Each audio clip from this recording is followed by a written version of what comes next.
Hello cooking crazy channel में तमारू स्वागत है। आज बनावीशुं एकदम ढाबा में मळे एवा दही भींडानी रेसिपी। तो चलो रेसिपी शुरू करिए और रेसिपी पसंद आवे तो वीडियो ने लाइक और चेनल ने सब्सक्राइब करवानुं न भूलता। तो सौ प्रथम मैं ही 250 ग्राम जेटलो भींडो लीधो छे, जेमां आपणे भींडो छे एकदम ग्रीन अने तमे आम लई अने हाथेथी आवी रीते तोड़ो तो तरत ज तूटी जाए, एनो मतलब के भींडो एकदम कूणो छे। तो आवा भींडानी पसंदगी शाक बनाववामां करवी। हवे आ भींडाने मैं आवी रीते सुधारी लीधो छे, लांबा लांबा पीसीसमां कट करी अने वच्चेथी आवी रीते कट आपी देवानुं, जेनाथी भींडो सारी रीते चढ़ी जाए। तो हवे दही भींडो बनाववा माटे एक पेनमां आपणे तेल लई लेशुं અને તેલ થોડું વધારે પ્રમાણમાં લેવાનું, કારણ કે આપણે અહીં ભીંડાને તળીને બનાવવાનો છે। તો અહીં તમે સાતળીને બનાવી શકો, પણ તળીને ભીંડો બનાવો છો તો એકદમ સરસ ચીકાશ વગરનો ભીંડો બનશે। તો અહીં ભીંડો છે એ મીડિયમ ગેસની ફ્લેમ પર 4 થી 5 મિનિટમાં તળાઈ જશે અને વધારે વાર તળવાનો નથી। તમે જુઓ તો ભીંડો છે થોડો શ્રિંક થાય એટલે કાઢી લેવાનો। તો આ ભીંડો શ્રિંક થઈ ગયો છે અને તમે જો કલર પણ એકદમ ગ્રીન રહ્યો છે। તો આપણે એને એક પ્લેટમાં કાઢી લેશું।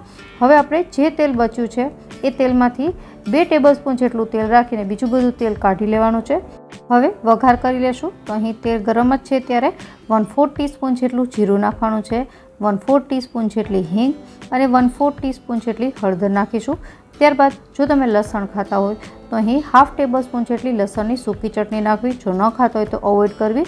અને ત્યારબાદ 1 ચમચી જેટલી આદુ મરચાંની પેસ્ટ અને આ બધી વસ્તુને સારી રીતે મિક્સ કરી લેશું। અને ત્યારબાદ હવે 2 ટમેટાની પ્યોરી છે એ એડ કરી દેશું। અહીં ટમેટા કાચા જ લીધા છે, જેને મેં મિક્સર જારમાં બ્લેન્ડ કરી લીધા છે। જો તમે ડુંગળી પસંદ કરતા હોય તો તમે ડુંગળી ટમેટાની પ્યુરી નાખતા પહેલાં એડ કરી દેવી અને સોતે કરી લેવી। મેં અહીં ડુંગળીનો ઉપયોગ નથી કર્યો। હવે મસાલા કરીએ તો 1 ટીસ્પૂન જેટલું ધાણા જીરું પાવડર, 1 ટીસ્પૂન જેટલું લાલ કશ્મીરી મરચું, હાફ ટીસ્પૂન જેટલું મીઠું, ટમેટાની ખટાશને બેલેન્સ કરવા હાફ ટીસ્પૂન જેટલી ખાંડ, જે બિલકુલ ઓપ્શનલ છે।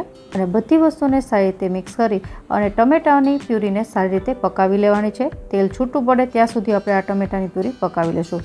તો તેલ છૂટું પડી ગયું છે। હવે આપણે આમાં નાખવાનો છે જે ભીંડો આપણે સૌથી પહેલાં તળ્યો હતો એ, અને એને મિક્સ કરી લેશું। આવી રીતે ભીંડો તળીને ત્યારબાદ નાખવાથી ભીંડો એકદમ ચીકણો નથી રહેતો। તો અહીં ભીંડો અને ટમેટાની ગ્રેવી એકબીજા સાથે મિક્સ થઈ જાય અને તેલ છૂટું પડી જાય ત્યાર પછી હવે ઉમેરીશું એમાં દહીં। દહીં સૌથી છેલ્લે ઉમેરવાનું છે। તો અહીં મેં 1/4 કપ જેટલું દહીં લીધું છે, જેને આપણે ઉમેરી અને તરત જ મિક્સ કરી લેવાનું છે। દહીં છે આ સ્ટેજ ઉપર જ ઉમેરવાનું। આવી રીતે દહીં ઉમેરવાથી દહીં છે ફાટતું પણ નથી। તો તમે જોઈ શકો છો દહીં છે એ સરસ રીતે મિક્સ થઈ ગયું છે અને ફાટ્યું પણ નથી। બસ હવે તેલ છૂટું પડે ત્યાં સુધી આપણે એને પકાવી લેશું। તો લગભગ એકાદ જ મિનિટમાં તેલ છૂટું પડી જશે તો આપણું આ કાઠિયાવાડી સ્ટાઇલ ઢાબામાં મળતો દહીં ભીંડો તૈયાર છે। તો હવે ગેસ બંધ કરી અને ગરમા ગરમ આ દહીં ભીંડાને રોટલી કે પરોઠા સાથે તમે સર્વ કરી શકો છો।